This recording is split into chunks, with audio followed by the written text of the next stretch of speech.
Okay, so we're going to talk a little bit about money management versus money tracking. Are you tracking your money? Are you managing it?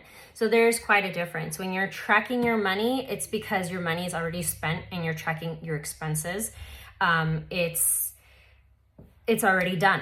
When you're managing your money, you are taking control of where that money is going to go before it is spent. So the difference being tracking your money is I'm looking at my credit card statements, I'm looking at my four walls, the bills and all that stuff. And it's like, okay, this is where the money is going to get allocated to, so on and so forth. When I'm managing my money, I actually have a budget still. I think everybody has a budget regardless. But this budget is, okay, I'm allocating to how much I'm going to spend at restaurants this month. And then this money is going to go towards, hair, skin, and nails. I know it's vitamins, but that's all I can think of right now.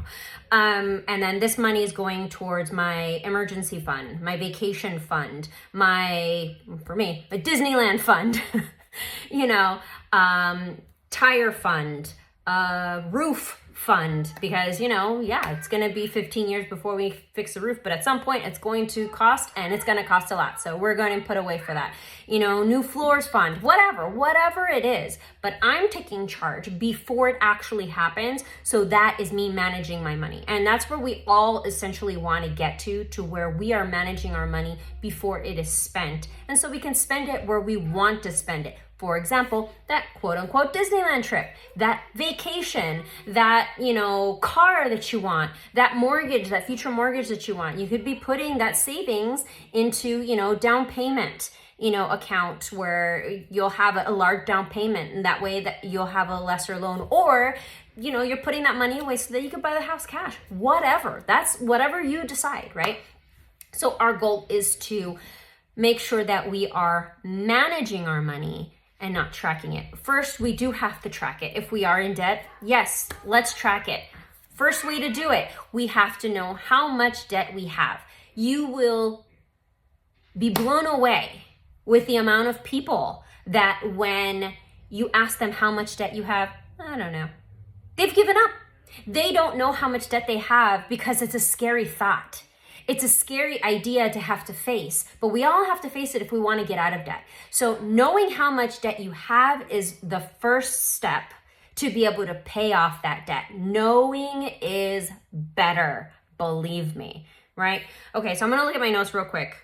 I put here, managing money has to be a priority if you want to be in a better financial situation. 100%. I agree with myself. Whoa.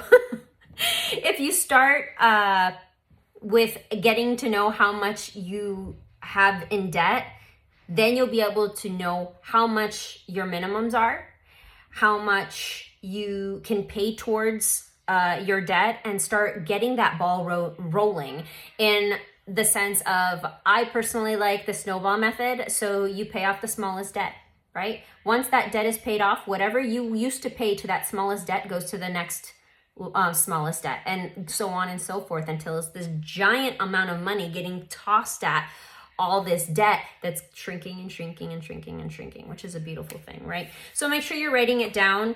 You set up a plan, whether it's a snowball, whether it's the avalanche method, which is the avalanche method is essentially paying off the highest interest first, so that way you're paying less interest. But a lot of the times the highest interest is also the largest debt, so you don't get to see as much of a win. That's why I go with the snowball. But whatever you decide, hey, it's your money, it's your debt. However you want to attack it, just attack it. Start today. Throw more at it. Throw $5, $10, $50, $100, $1,000 if you have it. The more you attack it, the less expenses you have as far as interest. The faster you pay it off, the less interest you pay. And it means that you have to pay less for that money that you borrowed. Okay, budget for the things that you want. So make sure that when you're managing your money, you're putting in, let's say, for example, a lot of people make a big deal for $5 coffee. If you're having $5 coffee, that's not going to put a big dent in your budget. Buy your $5 coffee. You want to get your hair and nails done? Get your hair and nails done. Just add that to your budget. Put that as part of you give yourself guilt-free spending. So you got your four walls covered. This is how much I want to spend on myself. Whether it's, I like to go out to eat in restaurants, I like to have my lunch, out every single day. Okay, well, can you afford that? Only you can decide. You can give yourself a certain amount of leeway to enjoy the money that you earned. But also remember, you're getting yourself out of debt. So when you're trying to pay for, let's say, for example, $40 lunch, that's less money that you're going to pay for your debt. Does that mean that you can't do it? Of course not. It's your money. You do it.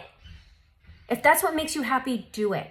Make sure that you're enjoying your money, but you're also getting yourself out of debt so that you have more money to be able to enjoy. You can get yourself a $100 lunch, go to the brunch, have yourself a mimosa. I love it. So also, when you're also thinking about money management, like I mentioned at the beginning of this video, savings is a huge thing. Oh, but I don't have any money. I can't squeeze any money out. We can find ways. We can find where to cut.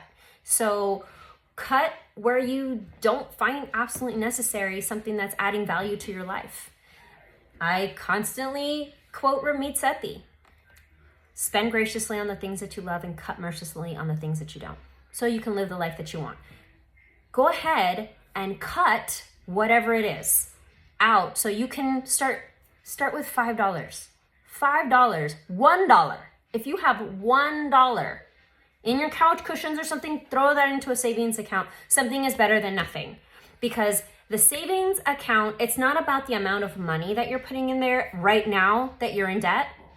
Right now that you're in debt, what I want to try to help you with is a habit, a healthy habit, because savings at some point are going to get spent and then you have to replace those savings. Let's say, for example, for me, my husband and I have certain savings. We have going out to eat savings that we allot ourselves every single month. Then we have, for example, we're gonna go on vacation soon. So we're going to allot a certain amount so that we can spend without having to worry and stress on our kid, so that way she can enjoy herself too. And then we don't have to say no. Saying no to your kid hurts so bad. So we save our money, we allot a certain amount so we don't have to say no, right? And that will get spent. That savings account will get spent. What happens after? We start saving again. And then again. So it becomes a habit. So that way, that money that we're saving for vacation, for Disneyland, for, the roof or whatever, it'll get spent. But because we're so used to doing it, it's a habit, it'll get paid right back. And in a certain amount of time, that will be full. And my husband likes what he calls the bucket method. Is he'll put a savings in, let's say, for example, there's 2 buckets. This will get 1,000 and this one will get 1,000, right? Once these are full, then whatever is left over, if there's more money coming into savings, then boop, that gets dropped into these. And there's more buckets. Another 1,000, another 1,000, another 1,000 until that gets full. Or whatever, 5,000, 10,000, whatever it is. And until those buckets are full, money just keeps getting tossed in there until we meet the goal, and then something else gets full. Or you can just, dip a little bit into each one. But saving is super duper important, because the more money you make, the less debt you have, the more things you're going to want to do. And unless you're organizing yourself, then it's going to be really hard. You're going to go back to tracking your money instead of managing your money. So get a hold of your money now. Manage it. Manage it by paying off that debt, by giving yourself, your guilt-free spending, by paying your 4 walls first and your debt first, and making sure that you're allotting yourself time and money to enjoy, saying yes to certain things and no to other things, so that way you can say yes to your dreams. Live the life that you want. It's great. Trust me, you're doing great.